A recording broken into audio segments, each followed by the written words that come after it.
What is up, guys? Today we have a super special guest. And then Mr. Benji Crooms. Take that going live banner off there. What's up, boys? Can you hear me? Put us in a different why are we in that goofy frame? Just calm down. You want me to do too many things at once, Justin. Calm down. Such an amateur. Look at us. Steven's not even on the screen, Benji. There we go. All right. Yeah, What's there up? we go. How are you doing today? Man, I'm great. How are you guys? Oh man, we're making it. We're making it. We wanted to get on here and chop it up with the one and only Benji Crooms over at Senior Benefit Solutions to see how his AEP went. It was great. I was, of course, in a new adventure. Excuse me, and trying to get everything going in the same direction. But we had a great AEP. I was very pleased with what we done. Perfect. Well, good, man. I know from talking to some people, you guys have started delivering, and you obviously know the business, Benji, and you know it from a multitude of different directions. So I think you'll do really well. Tell us, Benji, how long have you been in the insurance industry? Most people probably looking at you don't realize how old you are. You looks really young. Looks like you're about 33. Thanks. I really appreciate that. Aging well, Benji. Well, I knew it was Christmas, so I didn't know if y'all were having an old people's session today or what, but it's the reason I got invited. But yeah, I've been doing this about 21 years. 21 years. So Benji is a veteran of the insurance industry. And yeah, man, I'm going to do the math. That makes you much older than you look. So tell me, how often do you apply Rogaine and Just for Men hair color? Because you look just good. I'm trying to document it for later on. Like, you got trying to figure this out. Yeah, that tan skin. You look good, man. That's that coastal living is what it is. I'm jealous. Yeah. I hope I look half as good as Benji when I'm that age. You guys are too kind. Too kind. That means you can't age for the next 10 years. So. There we go. No, listen, buddy. So you came in 21 years ago. I don't know all this. I know a little bit about your history, but tell me, where did you come in 21 years ago? All right, and you guys have to forgive me. I can't. I'm not able to. Maybe it's my age, but the sound on my end is it's a little faint. So, so 21 years. I always tell people they found me on a lawnmower cutting grass. I had went to the military and got out and didn't know what I wanted to do. And I had a great friend of mine, Scott, who said, "Hey, you don't have anything else to do. Why don't you sell insurance?" And I said, "Man, I can't do that. I don't have any business. I don't have any business sense." And he said, "You don't have to. Trust me." So fortunately, it worked out for me. He was a great mentor, and I've had several along the way. And I've done a little bit of everything on the life and health side. And now most of that was under a captive LOA side, or a hybrid, I guess you would say. But now I'm venturing out into the broker world. So I'm pretty excited. Perfect, dude. So when you started, that was Scott Glanton, right? Yes. You guys are still good friends today. Y'all, I mean, you were working with him pretty much right up until just recently, right? 20 years. Yes. Wow. Super guy. I've met him in person the first time in Costa Rica, and he is a super nice guy. So, when you came into it, do we need to be recording that, or are you recording?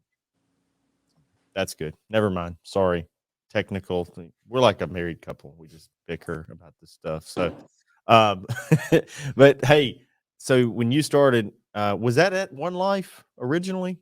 Yeah, it actually started out as Parker and Associates. Yeah. And so when I was coming up, I'm gonna tell you, Parker and Associates. I had people tell me. I've heard stories. Yeah. They're like, "Oh, you don't want to go with Parker and Associates." That's what they used to tell me up here in Tupelo. I've met some of those guys now, and now that I've been in the business for a while, I know if you stick around long enough, you're going to hear that kind of stuff from just about everybody. And I mean, I've had people, don't go with Heartland, don't go with IFG, don't go with FFL, don't go with One Life. I'm like, shoot, at some point, I mean, you can be successful at any of them, really. Here I am, 20. I've been with every one of those you just mentioned, and I feel like I've been successful. There you So go. there's some great people all over. Yeah, you're going to get into situations that there might not be such great people in certain places, but I've been fortunate. I've been blessed with some great people. Ken Parker, love that guy, man. He did a lot for me, from a guy coming off of a lawnmower and help me. And, it's just to each his own, I guess. Yeah. So, and I understand all the stories and the different things, but Well, that gets into like that it's there's broker captive conversations. I think a lot of it comes out of that conversation. We've had this a lot with people, but I think they had a career model to concept. And so there's always people that come out of those bitter when they don't navigate them, but then there's other people that come out of them thinking I wouldn't have it any other way. And so it's just, like you said, whatever floats your boat, to each his own. But to blame a system because it didn't work out for you long run. And a lot of times too, man, it's like you hear a story and you're hearing one side of a story. Turns out, X guy left there because he got pushed out because he was an unethical piece of crap or something. And then all of a sudden he's telling everybody that hierarchy's bad when really, he's not there for a reason. So, but I think, I don't remember where it was, because Parker and Associates is out of Meridian, Mississippi, and there's not a lot of big, insurance agencies out of Mississippi, and we've grown a decent size one, but when I started, we weren't. And so they were really the only like Mississippi native FMO organization that we ever heard of. Most of the other this was ones, mostly Final Expense though, right? it was like Final Expense. They did a lot of evolution in the Medicare Advantage market, right? I mean, they were a big distributor too. They were, they were on the forefront. They were the pioneers to get into the Medicare Advantage. I can remember going to United Healthcare in Ohio, and being introduced to it, and them taking us out in the neighborhoods, going, "All right, go get them, guys." Yeah. Oh, y'all were some of the original. Y'all were some of the ones that helped get compliance where it is now, right?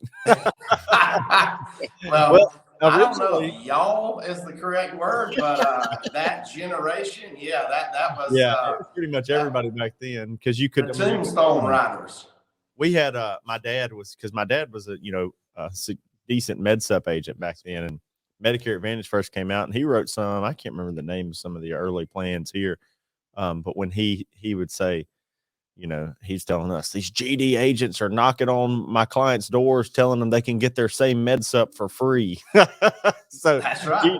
So then the compliance came out, and it was like a knee-jerk reaction to go like completely the other way, which really what they should have probably done is, created a little bit of like, you do have to explain it properly, and the ones that aren't, let's just take their license away, rather than saying, oh, we got to have a 48-hour scope of appointment, and you can't say this and you can't say that. And we had this analogy in the Marine Corps that was, one guy shits his pants, now everybody else has to wear a diaper.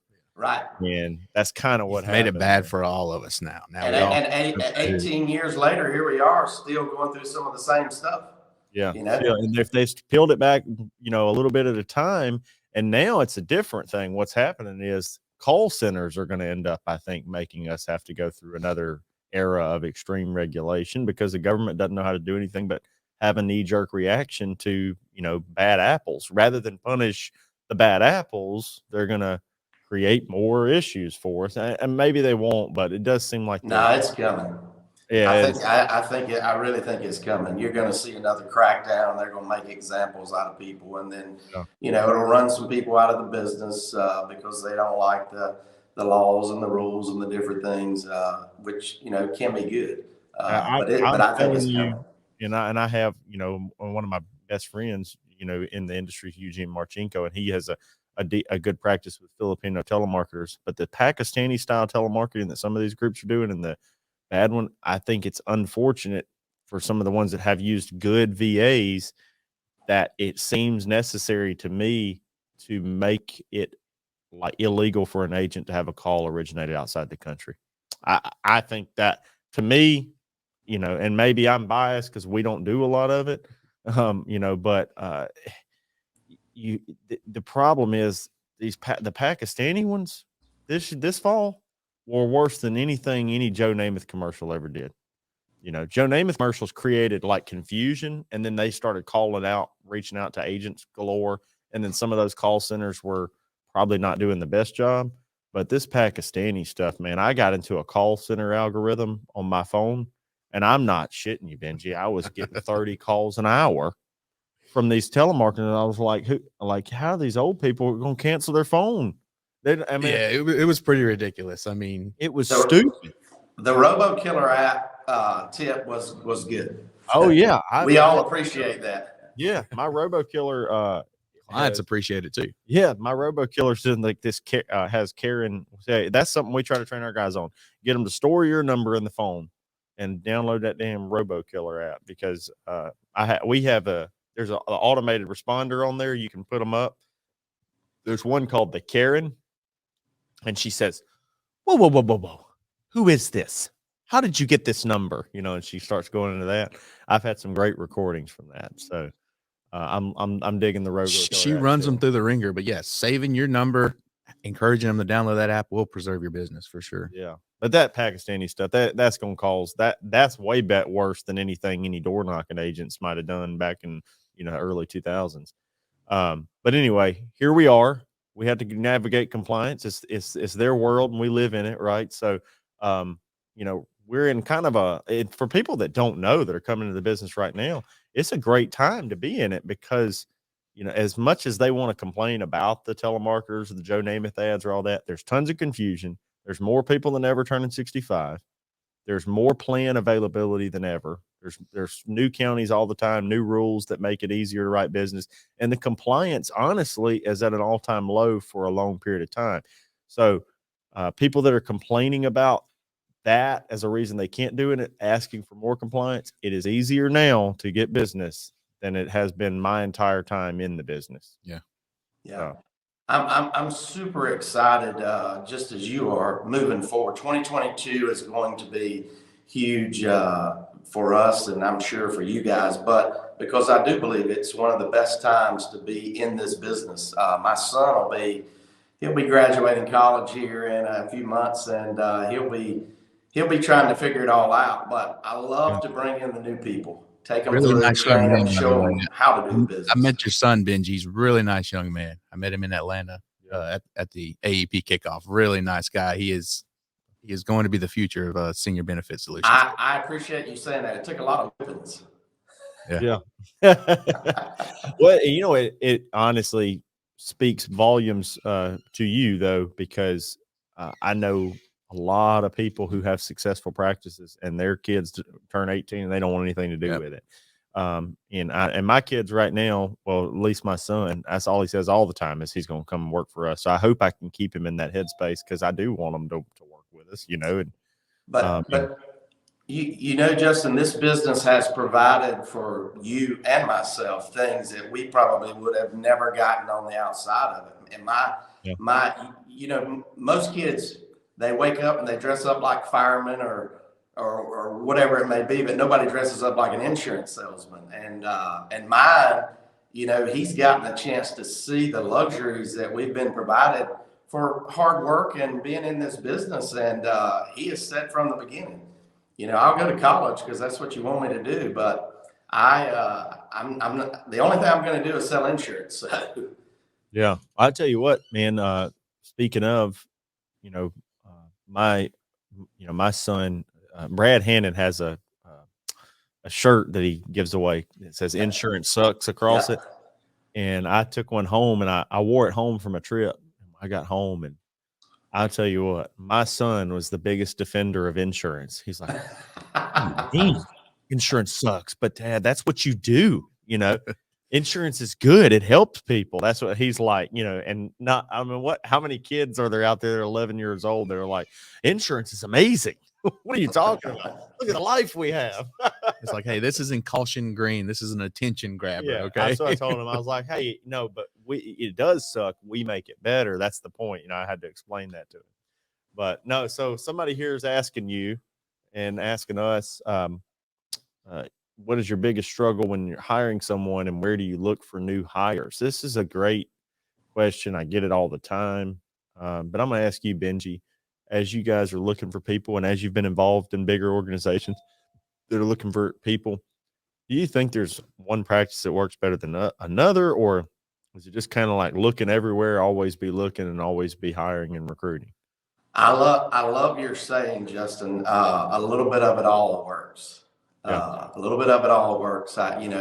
You just using Indeed, just using those type social media platforms. All of it works a little bit. I tell you what has really worked for us is just local market, telling people, believing in what you do, telling your story.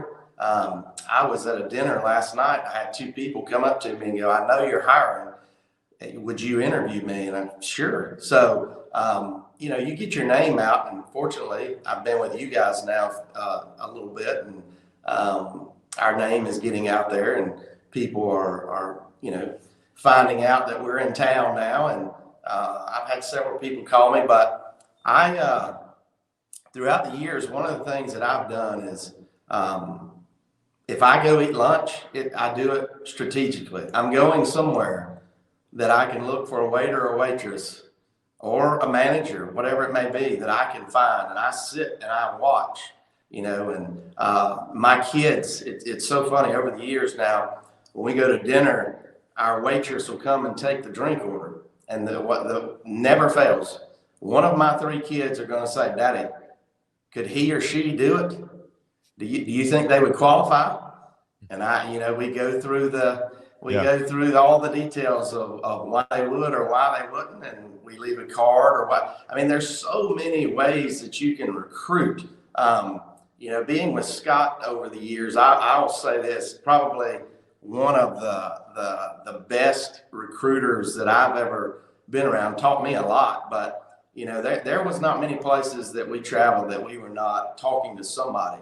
But that's what I tell our people. Some people call it recruiting, but it's not recruiting. If you love what you do, you should be telling your story wherever you go. If you love what you do, tell your story. People are attracted to that type of stuff. So yes, we've done Indeed, we've done Monster, we've done a little bit of all that. I do, Facebook marketing. I do recruiting. I do local recruiting. So yes, a little bit of it all works, I think. Yeah, no, definitely. Everything works a little, nothing works a lot. And what you're talking about, Benji, there is true. We, I always like to tell Steven's story of how he got with us. I was just going on a bunch of damn trips, FMO and carrier trips that I'd won for a couple of years. And I was posting videos from, Bora Bora and Turks and Caicos and all these places. And I saw them all. Yeah. And, we were just, I seen them too. And I was like, what in the world? Like, you're from Tupelo, Mississippi. And so like I had moved from Tupelo because I wanted big things. And I'm like, I'm never going to get that here in small town, Mississippi. So I need to like go somewhere where there's more opportunity. Well, then, my wife and I realized like we wanted to be here. So we moved back. But when I moved back, I was looking for new opportunity and where the successful careers were.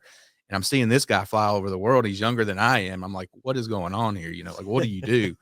And so, yes. But that brings up a good point though, Stephen, when you say Tupelo, Mississippi, because if you came to Metter, Georgia, it would be, where is Metter? No one knows where Metter's at. But you'll find with me, I'm a very, very simple person. And that question earlier, you find that so many people think that they're going to recruit 10 people overnight. This is a long game. And what I tell people is go look for some friends. Don't go look for agents. Go look for some friends. That's what you want. It doesn't take 100 agents to build an agency. Go find some friends. The people that I work with are some of the closest people. I saw your I saw your video the other night on the way to your ugly sweater Christmas party, talking about a group of people, and that hit home with me because that's the way our group is here. But so many people think they got to have 50 agents this year. Now, if you're on a level like you or Tyler Reese and that crew, yeah. But on a smaller level, you most of the time you're not going to get 10 agents overnight. Most of the time you're not going to get 10 agents in a year that stick and write business. So I think being simple and just looking for one at the time that you can be friends with, I think that's the way you do it. Yeah. And I think, we don't want to recruit. I don't want 100 agents in Tupelo anyway. We want agents around the country now in volume, but here I'm very selective. So some people, like I remember one guy said, if you wanted me, here he said something like, I'd be willing to go into one of your, I'd be willing to go into one of your LOA seats in that office. I'd be willing to do that. Somebody, and I was like, willing? That's my most coveted seats. Like I'm very picky in who actually goes in there. Like that's not somebody that's like, oh, great, another one willing to. What do you mean? You walk in there. We found somebody willing. Yeah, I mean, you walk in there and you pretty much could be one of the worst agents out there, but if you meet the mold of what I want you to be, presentable, nice, trustworthy, somebody can be a team player, shows up and is willing to work it like a job. It's very difficult for you not to make six figures in your first year, with no cost. And so that's not so in my local market, I'm always looking for a very select group of people. Nationally, it's more of an opportunity driven. I'm looking for people that want to break the mold, and it's hard to know which one of them are going to be successful. I mean, there's been some people that I thought would be successful, just turned out they just didn't have it. They didn't have the work ethic, or they weren't self driven. But in that LOA seat in our office, you can find people that are maybe wouldn't make it as an independent agent, but they would do really well in there. And so it's a different thing, I mean, sometimes you just, it's not good people versus bad people. It's just people with different personality traits. Sometimes if they can show up to a job and they work really, really hard, and they have an office and all that, they'll do great. But if they're out on their own beating the streets, they just don't have and I can tell you, I've done it both ways. And I prefer like I created this infrastructure the way it is because I enjoy it that way myself. So that's why we have it that way. It looks like Melanie. Go ahead. I'm sorry. I think that is, dead on, because our people, you talk about being picky. It's almost a fight to get in on our inside team. I'm kind of modeling it after your group, of course, but you're going to go through 3 interviews to get a job here, because it's so easy to bring on one person that would destroy the whole group if you're not careful, especially on the inside. The outside is a different monster, so you're right. Yeah. Now, Melanie said we had got a lot of good points on whether insurance agents should go to college. Do you think we just did a YouTube video on this, but my thoughts on college are I'm not a complete college naysayer. For me, college, is ideally for 18 to 22-year-olds, right? And these are okay. First of all, you have to preface everything. There's a rule and an exception. I don't want anybody to be like, well, what about doctors and engineers? Well, that's stupid. Obviously, they got to go to college. I actually think that I think some people ought to be able to take 1 year of prerequisites and go straight into these masters and graduate programs. And I think that in America, we've let capitalism hit, the schools, and they're selling a package of 4 years of school that's not really that beneficial. But what is somebody going to do from at time they're 18 to 22, right? Sometimes they need to network. They need to make friends. They need to, do something just to show that they can complete it. They need the piece of paper on the wall to feel some sort of like, hey, I got that. It depends on what you're going to do from 18 to 22. Knowing everything that I know now, well, at 18, I just started selling insurance. But that takes a lot for granted. It took me a lot to know what I know now. Like, what 18-year-old really knows that, So, so should somebody go to college? Well, it depends on where they're at in their own headspace and what they're going to do. I think that we shouldn't push it so hard as necessarily a mandatory thing. You know, it really depends on the kid. It depends on who they are, what their maturity level is. And then it also scares me because college turns into damn party central. And I've done my fair share of partying. But I don't want my daughter going to. I scares the hell out of me. I mean, we got Ole Miss right down the road, and it's known for being a party school. So anyway, that's kind of where I'm at on college. What about you, Benji? I heard you say you want your son to go to college. I certainly. Well, Yeah. it was a different situation with my son. He was a baseball player. He had a scholarship to play baseball. Yeah. And he told it's a funny story, but he told the coach after the first year of baseball, when they sat down, and he said, "Son, what do you want to do?" He said, "Well, Coach, I think it's important that you understand I didn't come to play school. I come to play baseball because I'm going to sell insurance when all this is over with. But I really love baseball right now.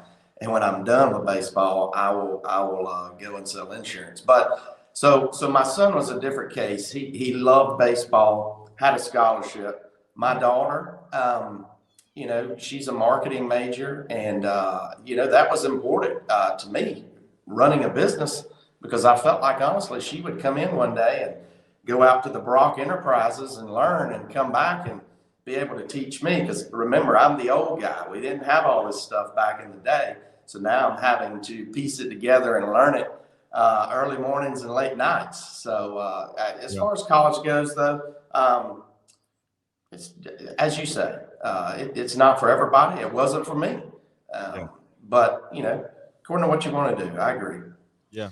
I hope my son has the exact same mindset. I love baseball, and I hope he's a baseball player so bad. I hope he does the exact same thing. Like, yeah, I'll take the opportunity, have fun while I'm at it, but I know that I'm going to sell insurance afterwards. That's the greatest mindset ever. I love it. Yeah. No, well, that makes sense. So I read a statistic. I wish I could find this it's an older video, but years ago, it talked about if you were going in for computer programming or marketing or something like that into college, that the information you learn your freshman year related to that topic is outdated by your junior year, because the information evolves so rapidly that you can kind of learn. I mean, I think you could ask Jeff this. He has a degree in that, and I think the things that he's using now. And then there's also this issue that I have with it, that the people that are teaching college, like, let's imagine you went to law school, and maybe it's a bad example, I don't know, but like you would think that the guy that's teaching you law doesn't really know how to run a huge law firm, right? Like, and if you're going into law, let's say you're going to law to be, I think there's two reasons people are going to law, right? They're going to be a politician one day, or to start a gigantic law firm and be really, really wealthy. Maybe there's an anomaly of like a few people that are like humanitarians or whatever, but most people are like, they want to get rich, or they want to be, powerful in politics. That's two reasons, right? Well, the guy that's teaching law at University of Alabama, he didn't know how to do either one of those, because he ain't doing it, right? So it's like, I guess I got to learn what I got to learn to get where I'm going. But like even in graphic design or any of those things, like if you're really good at it, you feel like you'd have a job doing it rather than teaching it. And that's again the rule and the exception. There's some people that are very passionate about teaching, and that's what they want to do. And I wish there were more of those people, because I think we have a real problem in education where we don't have people that are passionate about teaching anymore. Right. This is interesting, and I'm completely unrelated to all what we're talking about. But I used to, when I was out on the road, I was, a highway warrior running down leads. I'd listen to podcasts like crazy. And there's this one really good podcast called Freakonomics, and they break down like the economic data around all kinds of topics. And one of them was talking about why the education system's gone bad. And so they actually equated it, and they used data and everything. They equated it to, as women's rights got better and better, that the education system went down, like they got worse, right? And they said because the early jobs of, and they were not advocating for less women's rights, but what they were saying was, back in the day, all women kind of became teachers or nurses. Like that was kind of these couple of paths they had. And so you had like your cream of the crop women that are now probably like surgeons and executives and all these different things. They were teachers, right? And that was the path. So they had like all these awesome women doing that. And then as time went on, that they said was those women went on to do better things as it became more acceptable through like the evolution of women's rights. And so now it sounds terrible when I'm saying it, but what they're saying is we end up getting stuck with kind of like, the run of the mill or the bottom of the barrel becoming teachers because it's less coveted because they don't make as much money. Right. And occasionally you probably get one that doesn't care about the money that's doing it and is really, really good. And we've seen that. Our kids have had some great teachers, but that's kind of like an industry thing that's happened to education is like it's become where people end up, not where people aspire to be.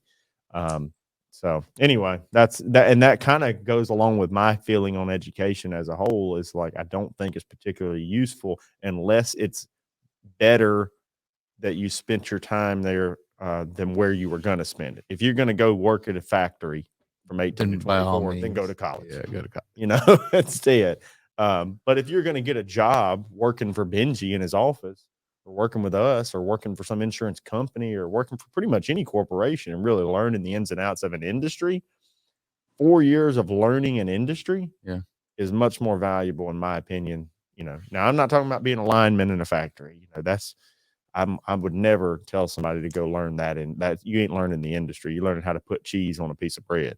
But if you're instead of going into debt, $100,000, that's what I was going to say. dollars, $50,000. You spend that same amount of time, 3 to 4 years, or 6, 8 years. Some people are spending in school to get that, degree that they're going after. If you spend that same amount of time, instead of coming out in debt, you'd be probably plus that much, right? Like, so one of our good friends, Chris Burks, is in Jackson, Mississippi. He's a kick-ass MedSup agent. He's never really written a lot of Medicare Advantage, focused on MedSup, drug plans, and dental. But he's got this great practice he's been building for a long time.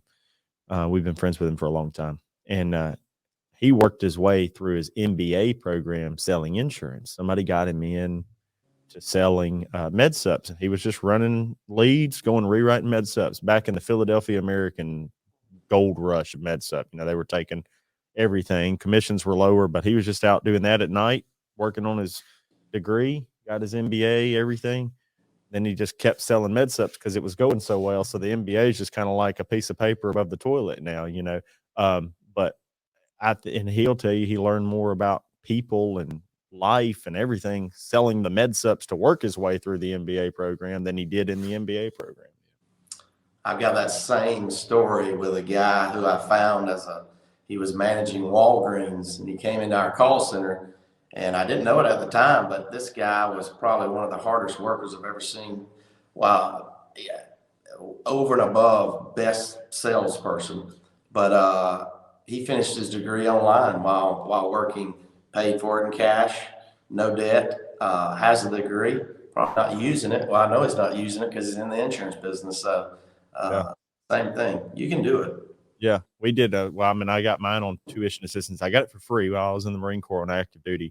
But I'm telling you, the degree, the only thing that I learned was like if I wanted it, that meant I had to go work all day. I had to go run 3 miles in the morning with these Marines, and then at nighttime I was having to, after the family goes to bed, I was having to do this goofy schoolwork. Honestly, I don't feel like I learned a whole lot in the schoolwork, but I learned if you wanted. I learned that you can do a lot. Most people we have some family members right now that are 18, 19, 20 years old. And they keep telling us they have no kids or anything, and they keep telling us how busy they are because they both have full-time jobs and they're doing a little bit of school and stuff. And I'm like, I had to tell my wife, I'm like, well, you remember when we thought that was busy? Now we have an 11-year-old and a 9-year-old that have multiple extracurricular activities. We're running a business that's, a multi-million-dollar business that is basically, like our own little mini cult over here. That's a full-time job, full-time, like 24 hours a day. I'm obsessed with it and don't stop thinking about it. We got multiple rental properties and commercial buildings. We got, just all kinds of stuff. It's like, and as soon as you feel like you're resting, boom. I'm on edge when my wife asked me to get something off the top shelf because I just sat down. But 20 years old, busy was, oh, I'm taking some classes and I got a job. And now it's like, like, so you evolve your mind as to what's busy and how much you can accomplish in a day. And you just get better and better at it. And you know that. I mean, you've raised kids, you've worked businesses, you've had wives, and you've done extracurriculars. And I mean, if your son was baseball, like I know that came with a lot of, if he made it at the collegiate level, that probably came at some point with a whole lot of running around too. A lot of time and dedication. Whole lot of money and a whole lot of time. Yep. What's the most you ever paid for a baseball bat? Oh, probably $350. Yeah. Ish, I've somewhere seen in some there. people pay some expensive baseball bats. Yeah, they get expensive. and then It's not the bats anymore. I mean, the gloves are out of this world, which Oh, the whole deal is. I mean, thank God he got to college because you recoup some of there's it. a ton involved. Recoup some of it on tuition. Well, Benji, man, what's the future hold for Senior Benefit Solutions? What's your goal right now? I know agency building and trying to build kind of the local brick and mortar. What's your goal as far as bringing on agents and around versus just trying to cultivate like a local agency? Are you trying to do both? Tell me what your goal over the next few years is. Yes. Right now, 2022, I feel like we have our team in place, a plan in place, but one of the biggest things that I want to do this year is here locally. I've watched you, Justin, over the years. You and I have discussed this, but I want to have a presence locally because we have good people here. And, when you think about outsiders coming into your own hometown, helping, the people that you would normally help, there's so many people that we can help here. Now, again, I have a field force and an inside sales team. And we're looking at growing both of those. We're almost full on our inside team, but I have a couple of managers out in our field force that I really want to help this year to grow. They're looking to grow and build. We're getting into, some different areas. I've never been into the ACA, and I'm just now getting into that, using this downtime actually here for selling to really study and learn that kind of stuff. But we also want to take it to the next level when it comes to marketing and the way that we do business. We're on a very simple track right now, but we're having to depend on others as a startup, and that's one thing I don't want to do in the long run, is depend on others. I'd like to be able to do a lot of that stuff in-house. So short answer is we want to grow both field and inside sales, and we want to get a lot better at marketing and be a little more diverse in the products that we offer. Yeah. Well, I can tell you there's a huge evolution coming with managed care. Like I absolutely believe in the next decade, you'll see group health diminish. And, with the rise of ACA and the potential lowering of the Medicare age, I think you'll see Medicare Advantage and ACA flourish. And that's controversial because some people are huge MedSup guys. And this is coming from a MedSup guy, but our Medicare Advantage side of our business is exploding. And if you're trying to avoid it, you're crazy, because there's just too many people that, and this, I always segue in this. Medicare Advantage versus MedSup is really the battle between good and better. Neither one of them's bad. Right. And I look at people and like, would you go on a Medicare? If you're not on Medicare, would you go on a Medicare Advantage plan right now, today? I would. Yep. I'd be on it in a heartbeat if they let me be on one. Well, Benji alluded to this earlier too. I mean, it is absolutely the best time to be in the industry or get into the industry if you're not already in it, because over the next 10 years, like I said, there's just so much opportunity that if you get in, you won't regret it at all. And it's not just the aging. People always think, oh, there's like, if you look at the plateau is like now moved to, I think, like 2032 as far as like when it'll plateau off to how many times, but that'll be plateauing at a level higher than now of how many people are aging in. But I absolutely believe that the group market is going to diminish, and more of those people are going to be pushed into ACA and Medicare Advantage and Medicare. And so when you see that happening, while it's also exploding from an age rate, the people that are poised to help people with individual coverage are going to be doing really, really well. And that's why you see so much investment in this market. So Yep. it's a good thing you decided to go out and start an agency, because you have plenty of knowledge on it. You've seen other people build it. So I'm glad you're building one. I'm glad we can help, and help you in some of those endeavors. And man, I'm ready to see you kick ass and take over I am too. I Statesboro. loved having Benji on here. He's one of the best guys that I've met so far. Yeah. Well, and I want to make sure I say this too. Man, you guys have been great. I can't thank you enough for all that you've done for me when you didn't have to. That's been the beauty of this transition for me, because for 20 years, I didn't know people could be this transparent. I didn't know people really cheered for other people to win. I thought it was, hey, stay in this group and, just do what you do. But man, I've been fortunate to meet some people, but you guys almost took me in like one of your own. I envy your team, the family atmosphere that you have in your office. I will definitely plug your behind the agency while we're on here. If you haven't been and you're starting an agency or been one for 20 years, you got to go just to see the atmosphere around your office. But, I've worked with Jeff, I've worked with Steve, and, those guys have helped me tremendously to learn, not only, in the things that I needed, but to learn. At 47, I'm still learning, and I can learn a lot from you guys. But I wanted to make sure that I express that today and make sure you guys understand how appreciative I am of you and your team and all that you guys have done for me. So thank you guys very, very much. Well, thank you, Thank buddy. you. We really appreciate that. And yeah, we just, our mindset's been different. When I came in, my dad said, "Don't tell anybody what you're doing.